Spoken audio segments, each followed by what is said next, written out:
আমিন। একটি ছোট্ট সূরা তিলাওয়াত করেছি কোরআন শরীফ থেকে।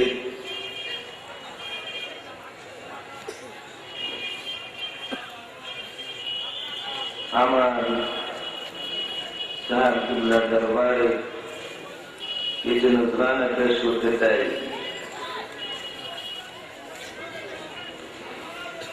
সূরাটা আমরা একবার বহুবার পড়েছি, সূরা আমরা নিশ্চয়ই আজকে আরেকবার মন খুলে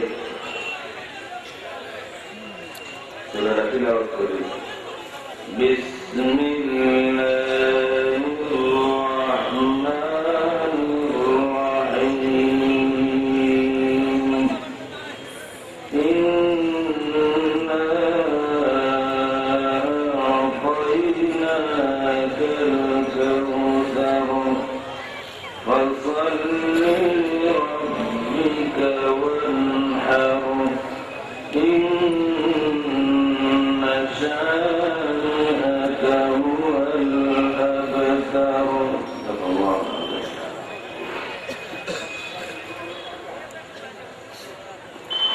এই সূরার একটি পটভূমি আছে, একটি শানে নুজুল আছে।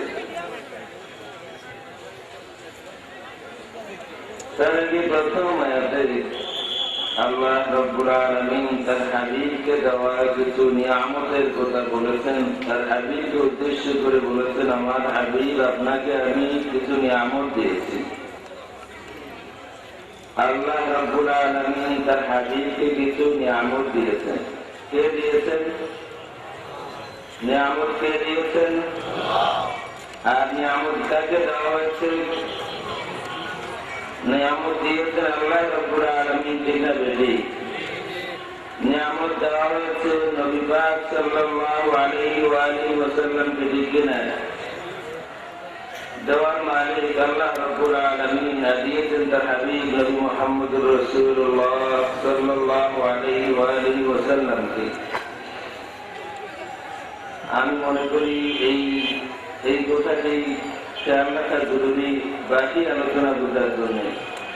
দিয়েছেন নিয়ামত আল্লাহ রাব্বুল আলামিন, হাদিয়া দিয়েছেন আল্লাহ রাব্বুল আলামিন তার হাবিব নবী মুহাম্মদুর রাসূলুল্লাহ সাল্লাল্লাহু আলাইহি ওয়া আলিহি ওয়াসাল্লাম।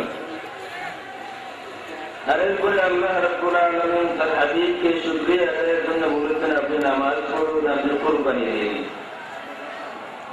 আমার হাবিব আমার দেওয়া নিয়ামতের শুকরিয়া আদায় করুন নামাজ পড়ে আর কুরবানি দিয়ে।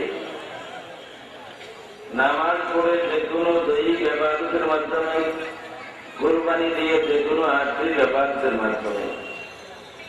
আর সব শেষে আল্লাহ রাব্বুল আলামিন যে উদ্দেশ্যে সূরা নাযিল করা হয়েছে বা যাদের কিছু কথাবার্তার পরিপ্রেক্ষিতে এই সূরা নাযিল হয়েছে, তাদের শেষ পরিণামের কথা বলেছেন।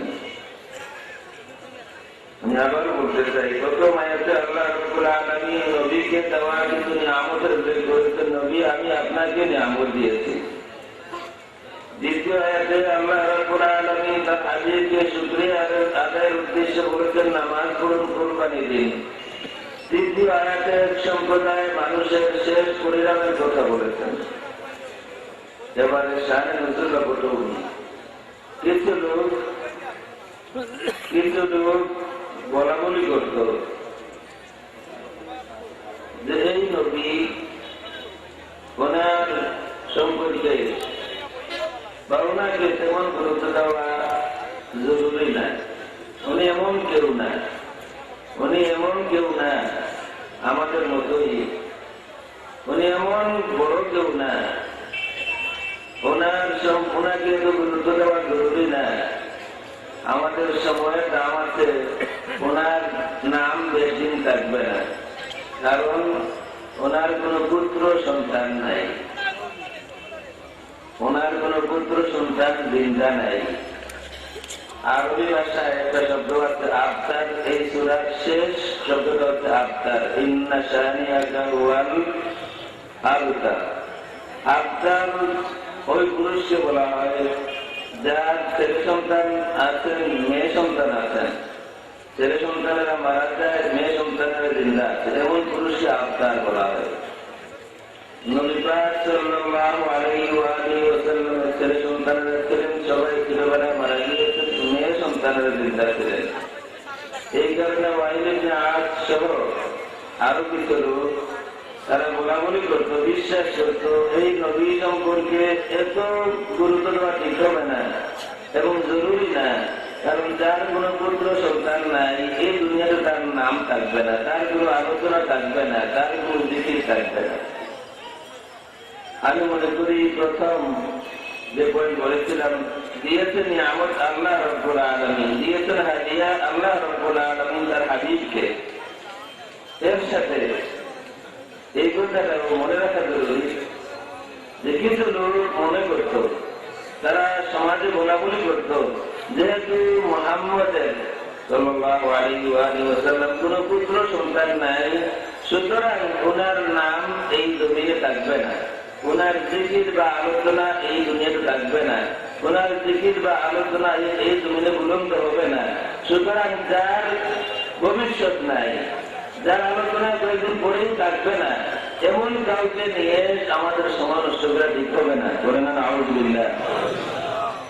তাদের জবাবে আল্লাহ রাব্বুল আলামিন এই সূরা নাযিল করেছেন। কোরআন শরীফে আরো বিভিন্ন সময় কোরআন শরীফের সূরা আয়াত নাযিল হয়েছে, যখন কোনো মানুষ, কোনো কাফির, কোনো মুনাফিক নবী পাক সাল্লাল্লাহু আলাইহি ওয়া আলিহি ওয়াসাল্লাম সম্পর্কে কোনো কটু কথা বলেছে, কোনো খারাপ মন্তব্য করেছে, আল্লাহর হাবিব সাল্লাল্লাহু আলাইহি ওয়া আলিহি ওয়াসাল্লাম কোনো প্রতিবাদ করেন নাই, বরদাস্ত করেছেন, কিন্তু আমার আল্লাহ রাব্বুল আলামিন বরদাস্ত করেন নাই।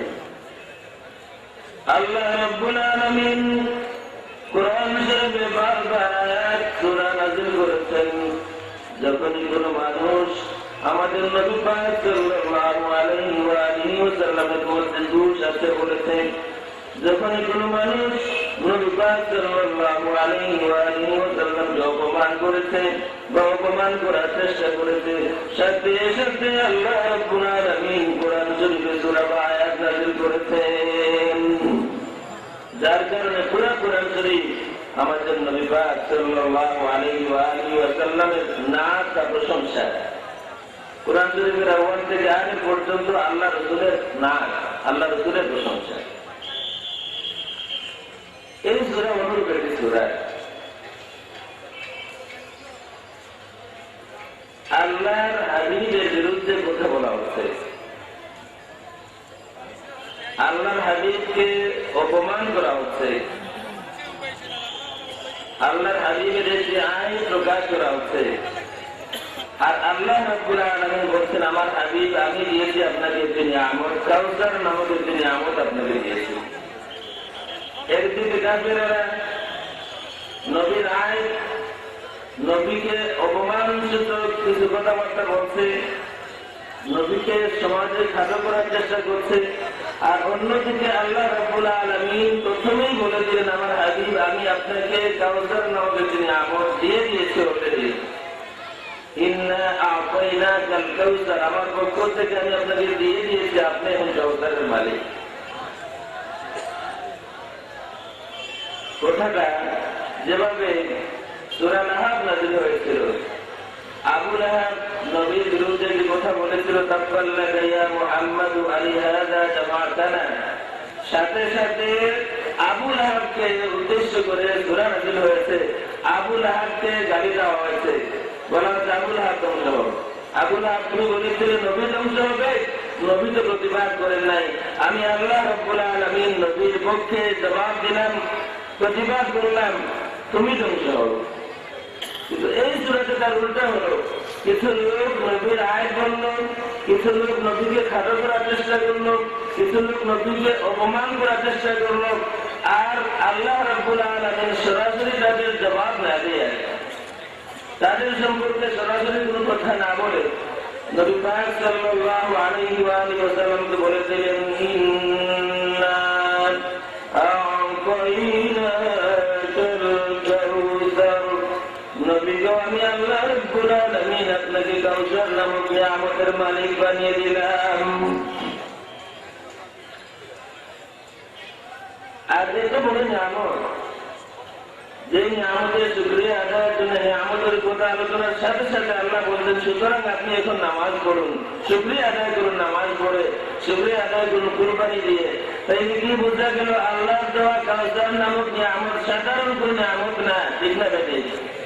যেহেতু আল্লাহ রাব্বুল আলামিন তার হাবিবকে বলেন, আপনি সাথে সাথেই বললেন আপনি শুকরিয়া আদায় করুন নামাজ পড়ে কুরবানি দিয়ে, বুঝা গেল কাউসার নামক নিয়ামত সাধারণ কোন নিয়ামত না।